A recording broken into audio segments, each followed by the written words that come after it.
to listen to people who are personally impacted by a problem and to strategize with them about how to get a change made. All right. It was Johnny and Christine, people who had drug felonies on their records, who told their stories before committees in our House and Senate to end the ban on food stamps for people who had drug felonies. It didn't make any sense that you could be released from murder, go out and work a while and then lose your job and have access to food stamps, but if you had a drug felony, you didn't have access to food.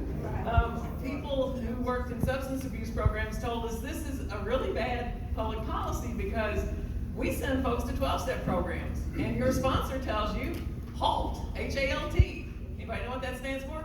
Don't get too hungry, angry, lonely, or tired, or you will relapse. So when you make an addict hungry, you're doing something really stupid. You're giving a much better chance that they're going to return to prison. So it was Johnny and Christine telling their stories that helped win that. We tried to win ban the box as a statewide policy. I'm glad that you all had some success at the local level. That's wonderful. Senator Leibla actually promised to filibuster every time we brought that up while he was in the legislature for a reason that might interest you. He said, we don't need a law about that. My brother and I have companies and we hire formerly incarcerated people all the time.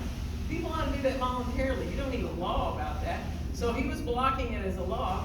So we went to Governor Nixon and repeatedly educated the governor about how some states were opening up state hiring to ban it. And it was Eric and Patty telling their stories in the governor's office, formerly incarcerated people, who were able to push it over the line. That last little thing, about 10 days after they did that, Governor Nixon signed an executive order to open up 51,000 state jobs to fair chance hiring for Ban the Box. So I have enough sense to listen to people who have lived experience with the various oppressions of our world, think with them about what do we do about that, help to organize coalitions, and it's the personally impacted people's stories that really makes the change. So much bad public policy is about prejudice. And how do we break down prejudice? Through repeated positive interactions with the object of your prejudice.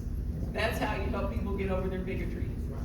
If they have a good experience with someone who is incarcerated or formerly incarcerated, they can get over the biases that they have about folks that wear that label.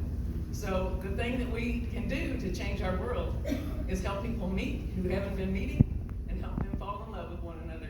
And that's how the world can change. Thank you so much for your time.